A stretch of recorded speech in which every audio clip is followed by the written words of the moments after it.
Good afternoon, everyone. My name is Oscar Gonzales, Vice Chairman of the California Horse Racing Board. Before I just say some brief remarks, I just want to make sure that Terry and Mindy of the Jockeys Guild are recognized. We know many of the riders have their success stories, but a lot of them have their immigrant stories as well. So we wish the leadership of the Guild and, of course, all the safety to the riders and horses. I'm here today to express my support for backstretch workers and the possibility of immigration happening in a way that will benefit them. I worked, in addition to being on the California Horse Racing Board, I spent 10 years working at the U.S. Department of Agriculture, where I was senior advisor on immigration to Secretary Vilsack.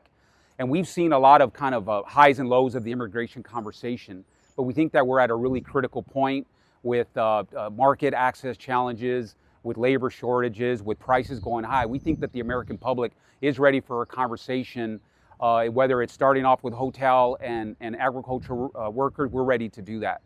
As Dale mentioned, I had the good fortune of being with Dale and a handful of other equine leaders in Washington, D.C., where we laid out the conversation, especially about the economic impact that equine has on the countryside and in urban areas like this.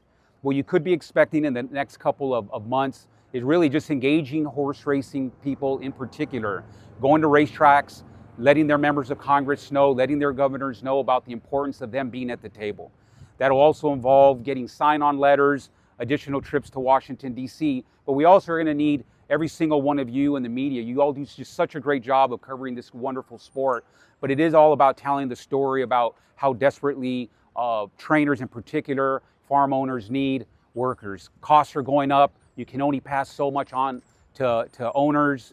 So we got to really put our best foot forward when it comes to taking care of workers. So with that, I'll now turn it over to Will Billy, immigration attorney, probably the sharpest, most technical as it relates to how the visa program is or is not working for a horseman.